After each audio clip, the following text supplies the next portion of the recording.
नमस्कार भक्तों, सुनिए संपूर्ण श्रीमद् भागवत महापुराण कृष्णा टिप्स से। ओम नमो भगवते वासुदेवाय। संपूर्ण श्रीमद् भागवत महापुराण दशम स्कंद पूर्वार्ध अध्याय 11 से लेकर अध्याय 12 तक। संपूर्ण श्रीमद् भागवत महापुराण दशम स्कंद पूर्वार्ध 11वां अध्याय। गोकुल से वृंदावन जाना तथा वत्सासुर और बकासुर का उद्धार। श्री सुखदेव जी कहते हैं, परीक्षित, वृक्षों के गिरने से जो भयंकर शब्द हुआ था उसे नंद बाबा आदि गोपों ने भी सुना। उनके मन में ये शंका हुई, कहीं बिजली तो नहीं गिरी। सब के सब भयभीत होकर वृक्षों के पास आ गए। वहां पहुंचने पर उन लोगों ने देखा कि दोनों अर्जुन के वृक्ष गिरे हुए हैं। यद्यपि वृक्ष गिरने का कारण स्पष्ट था, वहीं उनके सामने ही रस्सी से बंधा बालक उखल खींच रहा था, परंतु वे समझ न सके ये किसका काम है। ऐसी आश्चर्यजनक दुर्घटना कैसे घट गई, ये सोचकर वे कातर हो गए। उनकी बुद्धि भ्रमित हो गई। वहां कुछ बालक खेल रहे थे। उन्होंने कहा, अरे इसी कन्हैया का तो काम है। ये दोनों वृक्षों के बीच में से होकर निकल रहा था। उखल तिरछा हो जाने पर दूसरी ओर से इसने उसे खींचा और वृक्ष गिर पड़े। हमने तो इसमें से निकलते हुए दो पुरुष भी देखे हैं, परंतु गोपों ने बालकों की बात नहीं मानी। वे कहने लगे, एक नन्हा सा बच्चा इतने बड़े वृक्षों को उखाड़ डाले, ये कभी संभव नहीं है। किसी किसी के चित्त में श्री कृष्ण की पहले की लीलाओं का स्मरण करके संदेह भी हो आया। नंद बाबा ने देखा, उनका प्राणों से प्यारा बच्चा रस्सी से बंधा हुआ उखल घसीटता जा रहा है। वे हंसने लगे और जल्दी से जाकर उन्होंने रस्सी की गांठ खोल दी। सर्वशक्तिमान भगवान कभी कभी गोपियों के फुसलाने से साधारण बालकों के समान नाचने लगते, कभी भोले भाले अनजान बालक की तरह गाने लगते। वे उनके हाथ की कठपुतली की तरह उनके सर्वथा अधीन हो गए। वे कभी उनकी आज्ञा से पीड़ा ले आते तो कभी दूसरी आदि तौलने के बटखरे उठा लाते, कभी खड़ाऊ ले आते तो कभी अपने प्रेमी भक्तों को आनंदित करने के लिए पहलवानों की भांति ताल ठोकने लगते। इस प्रकार सर्वशक्तिमान भगवान अपनी बाल लीलाओं से ब्रजवासियों को आनंदित करते और संसार में जो लोग उनके रहस्य को जानने वाले हैं उनको ये दिखलाते कि मैं अपने सेवकों के वश में हूँ। एक दिन कोई फल बेचने वाली आकर पुकार उठी, फल लो फल। ये सुनते ही समस्त कर्म और उपासनाओं के फल देने वाले भगवान अच्युत फल खरीदने के लिए अपनी छोटी सी अंजुली में अनाज लेकर दौड़ पड़े। उनकी अंजुली में अनाज तो रास्ते में ही बिखर गया, पर फल बेचने वाली ने उनके दोनों हाथ फल से भर दिए। इधर भगवान ने भी उसकी फल रखने वाली टोकरी रत्नों से भर दी। तदंतर एक दिन यमलार्जुन वृक्ष को तोड़ने वाले श्री कृष्ण और बलराम बालकों के साथ खेलते खेलते यमुना तट पर चले गए और खेल में ही रम गए। तब रोहिणी देवी ने उन्हें पुकारा, ओ कृष्ण, ओ बलराम, जल्दी आओ। परंतु रोहिणी के पुकारने पर भी वे आए नहीं, क्योंकि उनका मन खेल में लग गया था। जब बुलाने पर भी वे दोनों बालक नहीं आए, तब रोहिणी जी ने वात्सल्य स्नेहमयी यशोदा जी को भेजा। श्री कृष्ण और बलराम ग्वाल बालकों के साथ बहुत देर से खेल रहे थे। यशोदा जी ने जाकर उन्हें पुकारा। यशोदा जी जोर जोर से पुकारने लगी, मेरे प्यारे कन्हैया, ओ कृष्ण, कमल नयन, श्याम सुंदर बेटा, आओ अपनी माँ का दूध पी लो। खेलते खेलते थक गए हो बेटा, अब बस करो। देखो तो सही, तुम भूख से दुबले हो रहे हो। मेरे प्यारे बेटा राम, तुम तो समूचे कुल को आनंद देने वाले हो। अपने छोटे भाई को लेकर जल्दी आ जाओ। तो देखो भाई, आज तुमने बहुत सवेरे कलेव किया था, अब तो तुम्हें कुछ खाना चाहिए। बेटा बलराम ब्रजराज भोजन करने के लिए बैठ गए हैं, परंतु अभी तक तुम्हारी बाट देख रहे हैं। आओ अब हमें आनंदित करो। बालको, अब तुम लोग भी अपने अपने घर जाओ। बेटा देखो तो सही, तुम्हारा एक एक अंग धूल से लथपथ हो रहा है। आओ जल्दी से स्नान कर लो। आज तुम्हारा जन्म नक्षत्र है, पवित्र होकर ब्राह्मणों को गोदान करो। देखो देखो, तुम्हारे साथियों को उनकी माताओं ने नहला धुलाकर, मींच पोंछकर कैसे सुंदर सुंदर गहने पहना दिए हैं। अब तुम भी नहा धोकर, खा पीकर, पहन ओढ़ कर तब खेलना। परीक्षित, माता यशोदा जी का संपूर्ण मन प्राण प्रेम बंधन से बंधा हुआ था। वे चराचर जगत के शिरोमणि भगवान को अपना पुत्र समझती और इस प्रकार कहकर एक हाथ से बलराम तथा दूसरे हाथ से श्री कृष्ण को पकड़कर अपने घर ले आई। इसके बाद उन्होंने पुत्र के मंगल के लिए जो कुछ करना था वो बड़े प्रेम से किया। जब नंद बाबा आदि बड़े बूढ़े गोपों ने देखा कि महावन में तो बड़े बड़े उत्पात होने लगे हैं, तब वे लोग इकट्ठे होकर अब ब्रजवासियों को क्या करना चाहिए इस विषय पर विचार करने लगे। उनमें से एक गोप का नाम था उपनंद। वे अवस्था में तो बड़े थे ही, ज्ञान में भी बड़े थे। उन्हें इस बात का पता था कि किस समय, किस स्थान पर, किस वस्तु से कैसा व्यवहार करना चाहिए। साथ ही वे ये भी चाहते थे कि राम और श्याम सुखी रहें, उन पर कोई विपत्ति न आवे। उन्होंने कहा, भाइयों, अब यहाँ ऐसे बड़े बड़े उत्पात होने लगे हैं जो बच्चों के लिए तो बहुत ही अनिष्टकारी है। इसलिए यदि हम लोग गोकुल और गोकुल वासियों का भला चाहते हैं तो हमें यहाँ से अपना डेरा डंडा उठाकर कूच कर देना चाहिए। देखो, ये सामने बैठा हुआ नंद राय का लाडला सबसे पहले तो बच्चों के लिए काल स्वरूपिणी हत्यारी पूतना के चंगुल से किसी प्रकार छूटा। इसके बाद भगवान की दूसरी कृपा ये हुई कि इसके ऊपर इतना बड़ा छकड़ा गिरते गिरते बचा। बवंडर रूपधारी दैत्य ने तो इसे आकाश में ले जाकर बड़ी भारी विपत्ति, मृत्यु के मुख में ही डाल दिया था। परंतु वहां से जब वह चट्टान पर गिरा तब भी हमारे कुल के देवेश्वरों ने ही इस बालक की रक्षा की। यमलर्जुन वृक्षों के गिरने के समय उसके बीच में आकर भी ये या और कोई बालक न मरा। इससे भी यही समझना चाहिए कि भगवान ने हमारी रक्षा की। इसलिए जब तक कोई बहुत बड़ा अनिष्टकारी अरिष्ट हमें और हमारे ब्रज को नष्ट न कर दे, तब तक ही हम लोग अपने बच्चों को लेकर अनुचरों के साथ यहाँ से अन्यत्र चले चले। वृंदावन नाम का एक वन है, उसमें छोटे छोटे और भी बहुत से नए नए हरे भरे वन है। वहाँ बड़ा ही पवित्र पर्वत, घास और हरी भरी लता वनस्पतियां हैं। हमारे पशुओं के लिए तो वह बहुत ही हितकारी है। गोप, गोपी और गायों के लिए वह केवल सुविधा का ही नहीं, सवाल करने योग्य स्थान है। सो यदि तुम सब लोगों को ये बात जचती हो तो आज ही हम लोग वहां के लिए कूच कर दें। देर न करें, गाड़ी, छकड़े, जोते और पहले गायों को, जो हमारी एकमात्र संपत्ति है, वहां भेज दें। उपनंद की बात सुनकर सभी गोपों ने एक स्वर से कहा, बहुत ठीक, बहुत ठीक। इस विषय में किसी का भी मतभेद न था। सब लोगों ने अपनी झुंड की झुंड गायें इकट्ठी की और छकड़ों पर घर की सब सामग्री लादकर वृंदावन की यात्रा की। परीक्षित, ग्वालों ने बूढ़ों, बच्चों, स्त्रियों और सब सामग्रियों को छकड़ों पर चढ़ा दिया और स्वयं उनके पीछे पीछे धनुष बाण लेकर बड़ी सावधानी से चलने लगे। उन्होंने गौ और बछड़ों को तो सबसे आगे कर लिया और उनके पीछे पीछे सिगी और तुरही जोर जोर से बजाते हुए चले। उनके साथ ही साथ पुरोहित लोग भी चल रहे थे।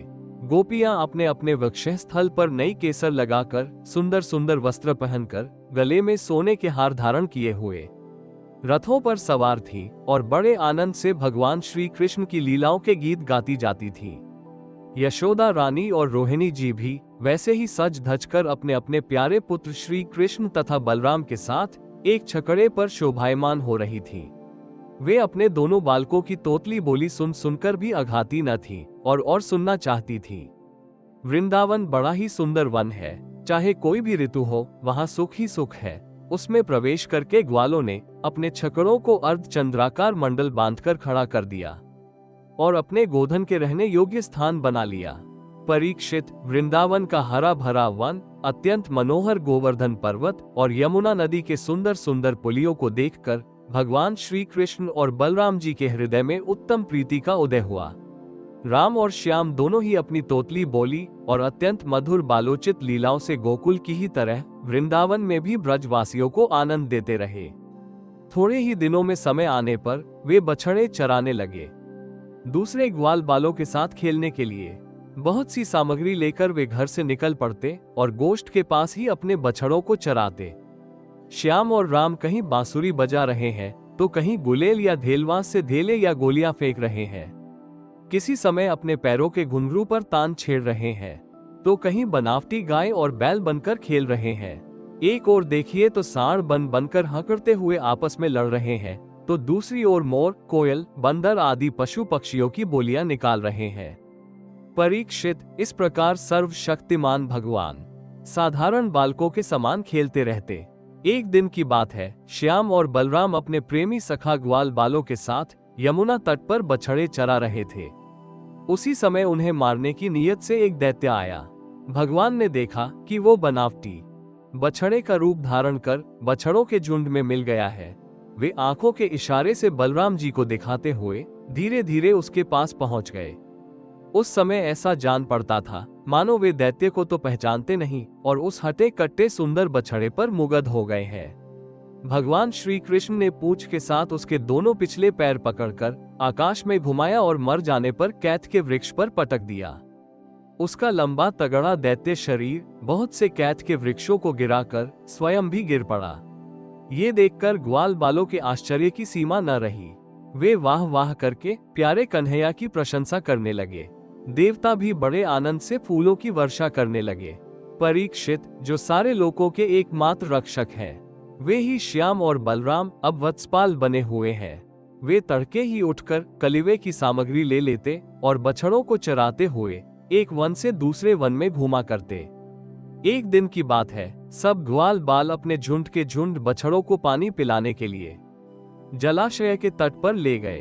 उन्होंने पहले बछड़ों को जल पिलाया और फिर स्वयं भी पिया। ग्वाल बालों ने देखा कि वहां एक बहुत बड़ा जीव बैठा हुआ है। वो ऐसा मालूम पड़ता था मानो इंद्र के वज्र से कटकर कोई पहाड़ का टुकड़ा गिरा हुआ है। ग्वाल बाल उसे देखकर डर गए। वो बक नाम का एक बड़ा भारी असुर था जो बगुले का रूप धर के वहां आया था। उसकी चोंच बड़ी तीखी थी और वो स्वयं बड़ा बलवान था। उसने झपट कर कृष्ण को निगल लिया। जब बलराम आदि बालकों ने देखा कि वो बड़ा भारी बगुला श्री कृष्ण को निगल गया, तब उनकी वही गति हुई जो प्राण निकल जाने पर इंद्रियों की होती है। वे अचेत हो गए। परीक्षित, श्री कृष्ण लोक पितामह ब्रह्मा के भी पिता है। वे लीला से ही गोपाल बालक बने हुए हैं। जब वे बगुले के तालू के नीचे पहुंचे, तब वे आग के समान उसका तालू जलाने लगे।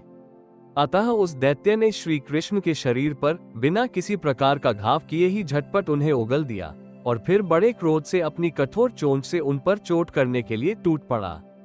कंस का सखा बकासुर अभी भक्तवत्सल भगवान श्री कृष्ण पर झपट ही रहा था कि उन्होंने अपने दोनों हाथों से उसके दोनों ठोर पकड़ लिए और ग्वाल बालों के देखते देखते खेल ही खेल में उसे वैसे ही चीर डाला जैसे कोई वीरान को चीर डाले।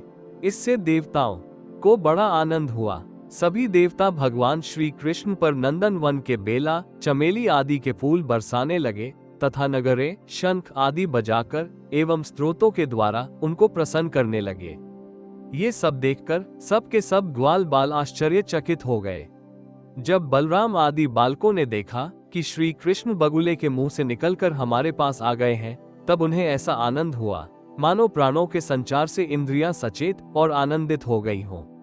सब ने भगवान को अलग अलग गले लगाया।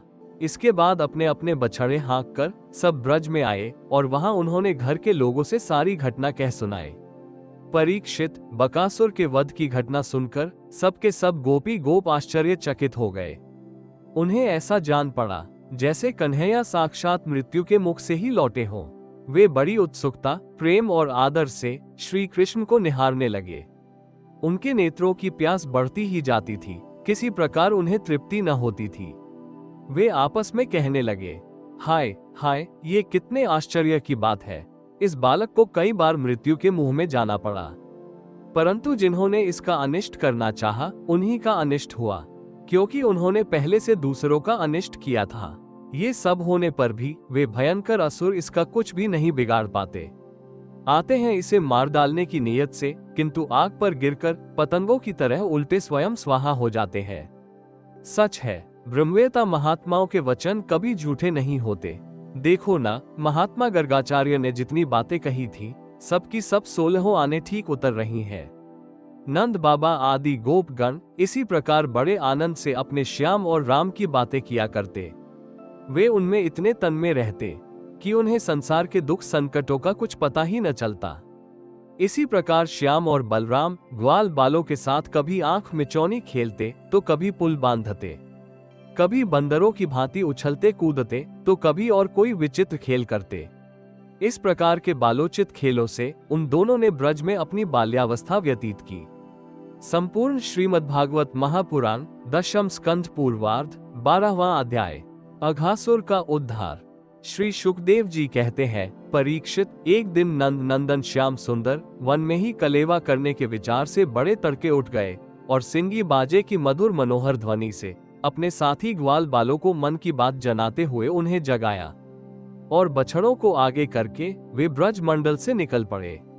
श्री कृष्ण के साथ ही उनके प्रेमी सहस्रों ग्वाल बाल सुंदर छीके, बेत, सिंगी और बांसुरी लेकर तथा अपने सहस्रों बछड़ों को आगे करके बड़ी प्रसन्नता से अपने अपने घरों से चल पड़े।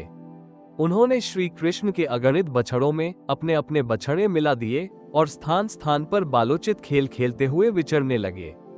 यद्यपि सब के सब ग्वाल बाल कांच, घुंघची, मणि और सुवर्ण के गहने पहने हुए थे, फिर भी उन्होंने वृंदावन के लाल पीले हरे फलों से, नई नई कोम्पलों से, गुच्छों से, रंग बिरंगे फूलों और मोर पंखों से तथा गेरू आदि रंगीन धातुओं से अपने को सजा लिया।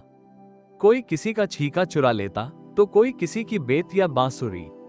जब उन वस्तुओं के स्वामी को पता चलता तब उन्हें लेने वाला किसी दूसरे के पास दूर फेंक देता, दूसरा तीसरे के और तीसरा और भी दूर फेंक देता। फिर वे हंसते हुए उन्हें लौटा देते।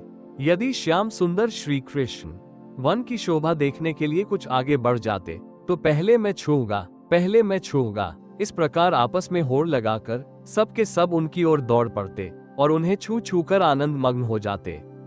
कोई बांसुरी बजा रहा है तो कोई सिंगी ही फूंक रहा है, कोई कोई भौरों के साथ गुनगुना रहे हैं तो बहुत से कोयलों के स्वर में स्वर मिलाकर कुहू कुहू कर रहे हैं।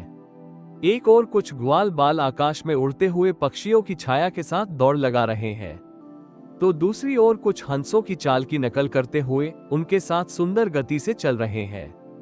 कोई बगुले के पास उसी के समान आंख मूंद कर बैठ रहे हैं तो कोई मोरों को नाचते देख उन्हीं की तरह नाच रहे हैं। कोई कोई बंदरों की पूंछ पकड़कर खींच रहे हैं तो दूसरे उनके साथ इस पेड़ से उस पेड़ पर चढ़ रहे हैं। कोई कोई उनके साथ मुंह बना रहे हैं तो दूसरे उनके साथ एक डाल से दूसरी डाल पर छलांग लगा रहे हैं।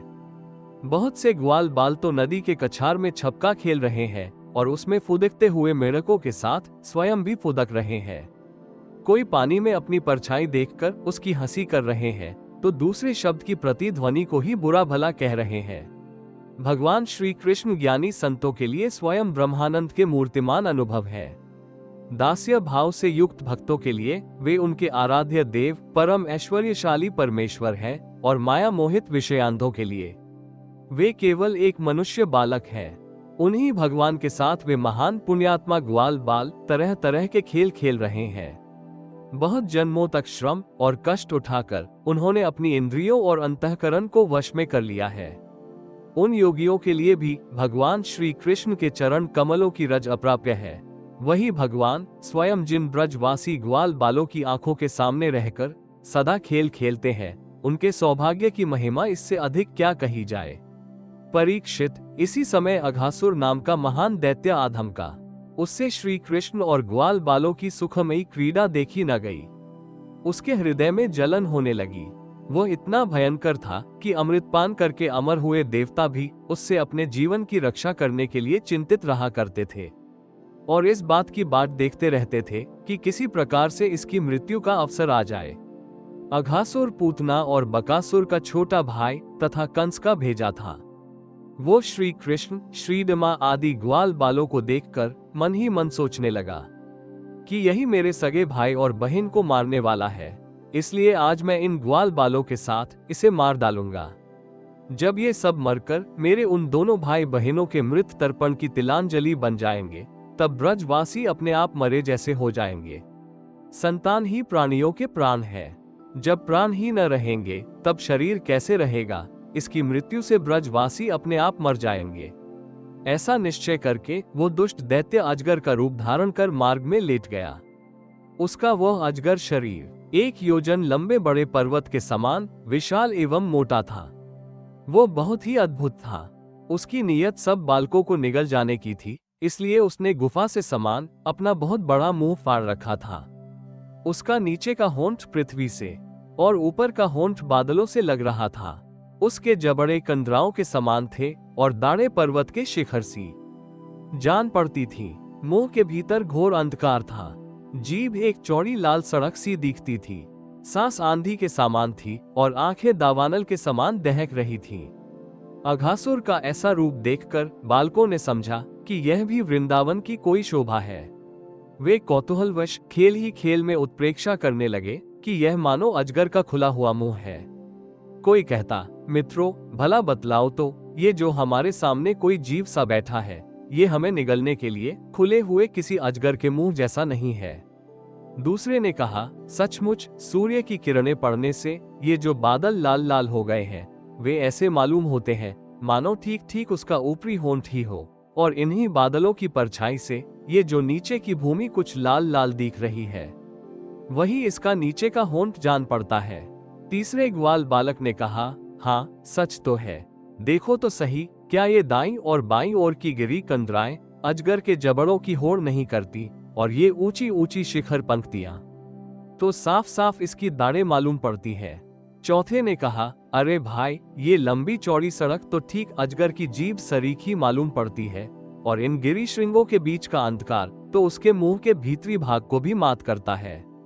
किसी दूसरे ग्वाल बाल ने कहा, देखो देखो, ऐसा जान पड़ता है कि कहीं इधर जंगल में आग लगी है, इसी से यह गर्म और तीखी हवा आ रही है, परंतु अजगर की सांस के साथ इसका क्या ही मेल बैठ गया है, और उसी आग में जले हुए प्राणियों की दुर्गंध ऐसी जान पड़ती है मानो अजगर के पेट में मरे हुए जीवों के मांस की ही दुर्गंध हो। तब उन्हीं में से एक ने कहा, यदि हम लोग इसके मुंह में घुस जाया तो क्या हमें निगल जाएगा? अजी, यह क्या निगलेगा? कहीं ऐसा करने की धिठाई की तो एक क्षण में ये भी बकासुर के समान नष्ट हो जाएगा, हमारा कन्हैया इसको छोड़ेगा थोड़े ही। इस प्रकार कहते हुए वे ग्वाल बाल बकासुर को मारने वाले श्री कृष्ण का सुंदर मुख देखते और ताली पीट पीट कर हंसते हुए अघासुर के मुंह में घुस गए। उन अनजान बच्चों की आपस में हुई भ्रमपूर्ण बातें सुनकर भगवान श्री कृष्ण ने सोचा कि अरे, इन्हें तो सच्चा सर्प भी झूठा प्रतीत होता है। परीक्षित, भगवान श्री कृष्ण जान गए कि यह राक्षस है, भला उनसे क्या छिपा रहता, वे तो समस्त प्राणियों के हृदय में ही निवास करते हैं। अब उन्होंने यह निश्चय किया कि अब अपने सखा ग्वाल बालों को उसके मुंह में जाने से बचा ले। भगवान इस प्रकार सोच ही रहे थे कि सबके सब ग्वाल बाल बछड़ों के साथ उस असुर के पेट में चले गए, परंतु अघासुर ने अभी उन्हें निगला नहीं। इसका कारण था कि अघासुर अपने बकासुर और बहन पूतना के वध की याद करके इस बात की बाट देख रहा था कि उनको मारने वाले श्री कृष्ण भी मुंह में आ जाया, तब सबको एक साथ ही निगल जाऊं। भगवान श्री कृष्ण सबको अभय देने वाले हैं। जब उन्होंने देखा कि ये बेचारे ग्वाल बाल, जिनका एकमात्र रक्षक मैं ही हूं, मेरे हाथ से निकल गए और जैसे कोई तिनका उड़कर आग में गिर पड़े, वैसे ही अपने आप मृत्यु रूप अघासुर की जठराग्नि के ग्रास बन गए, तब देव की इस विचित्र लीला पर भगवान को बड़ा विस्मय हुआ। उनका हृदय दया से द्रवित हो गया। वे सोचने लगे कि अब मुझे क्या करना चाहिए, ऐसा कौन सा उपाय है जिससे इस दुष्ट की मृत्यु भी हो जाए और इन संत स्वभाव भोले भाले बालकों की हत्या भी ना हो। ये दोनों काम कैसे हो सकते हैं? परीक्षित, भगवान श्री कृष्ण भूत, भविष्य, वर्तमान सबको प्रत्यक्ष देखते रहते हैं, इसलिए उनके लिए वो उपाय जानना कोई कठिन न था।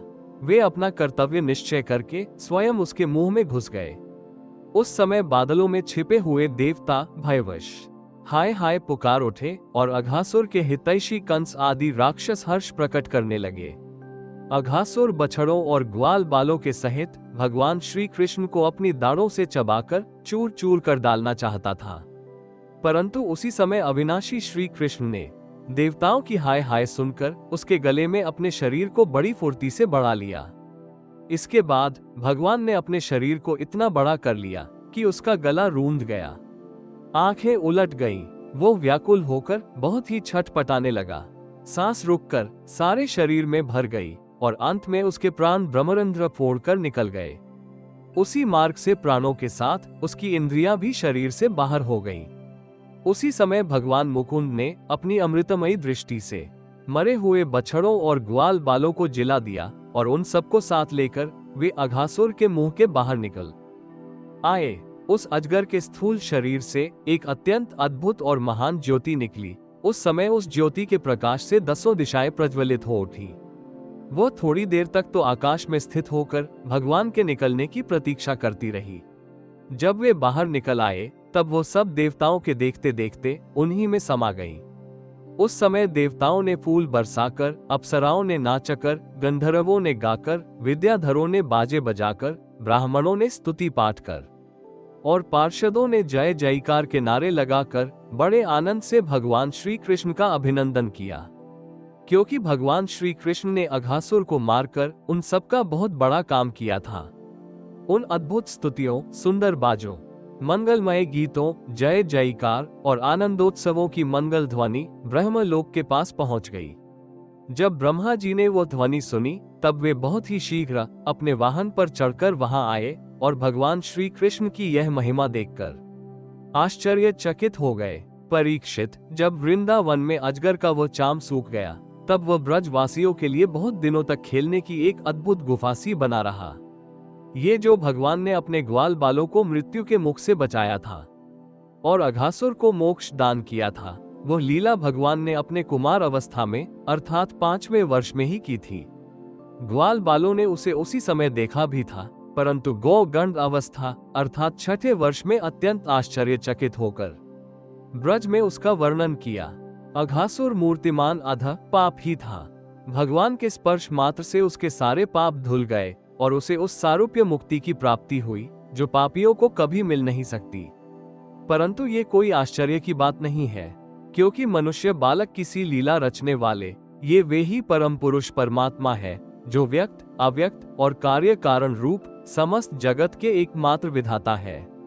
भगवान श्री कृष्ण के किसी एक अंग की भावनिर्मित प्रतिमा यदि ध्यान के द्वारा एक बार भी हृदय में बैठा ली जाए, तो वह सालोक्य, सामीप्य आदि गति का दान करती है, जो भगवान के बड़े बड़े भक्तों को मिलती है। भगवान आत्मानंद के नित्य साक्षात स्वरूप है। माया उनके पास तक नहीं फटक पाती। वे ही स्वयं अघासुर के शरीर में प्रवेश कर गए। क्या अब भी उसकी सद्गति के विषय में कोई संदेह है? सूत जी कहते हैं, शौनकादि ऋषियों, यदुवंश शिरोमणि भगवान श्री कृष्ण ने ही राजा परीक्षित को जीवन दान दिया था। उन्होंने जब अपने रक्षक एवं जीवन सर्वस्व का यह विचित्र चरित्र सुना, तब उन्होंने फिर श्री सुखदेव जी महाराज से उन्हीं की पवित्र लीला के संबंध में प्रश्न किया। इसका कारण ये था कि भगवान की अमृतमयी लीला ने परीक्षित के चित्त को अपने वश में कर रखा था। राजा परीक्षित ने पूछा, भगवान, आपने कहा था कि ग्वाल बालों ने भगवान की दी हुई 5वें वर्ष की लीला ब्रज में 6ठे वर्ष में जाकर कही। अब इस विषय में आप कृपा करके ये बतलाइए कि एक समय की लीला दूसरे समय में वर्तमान कालीन कैसे हो सकती है। महायोगी गुरुदेव, मुझे इस आश्चर्यपूर्ण रहस्य को जानने के लिए बड़ा कौतूहल हो रहा है। आप कृपा करके बतलाइए। अवश्य ही इसमें भगवान श्री कृष्ण की विचित्र घटनाओं को घटित करने वाली माया का कुछ न कुछ काम होगा, क्योंकि और किसी प्रकार ऐसा नहीं हो सकता। गुरुदेव, यद्यपि क्षत्रियोचित धर्म ब्राह्मण सेवा से विमुख होने के कारण मैं अपराधी नाम मात्र का क्षत्रिय हूँ, तथापि हमारा अहोभाग्य है कि हम आपके मुखारविंद से निरंतर झरते हुए परम पवित्र मधु में श्री कृष्ण लीलामृत का बार बार पान कर रहे हैं। सूत जी कहते हैं, भगवान के परम प्रेमी भक्तों में श्रेष्ठ शौनक जी से जब राजा परीक्षित ने इस प्रकार प्रश्न किया, तब श्री सुखदेव जी को भगवान की वह लीला स्मरण हो आई और उनकी समस्त इंद्रियां तथा अंतःकरण विवश होकर भगवान की नित्य लीला में खींच गए। कुछ समय के बाद धीरे धीरे श्रम और कष्ट से उन्हें बाह्य ज्ञान हुआ। तब वे परीक्षित से भगवान की लीला का वर्णन करने लगे। हरि ओम तत्सत इति श्रीमद्भागवत महापुराण दशम स्कंध पूर्वार्ध अध्याय 11 से लेकर अध्याय 12 तक संपूर्ण।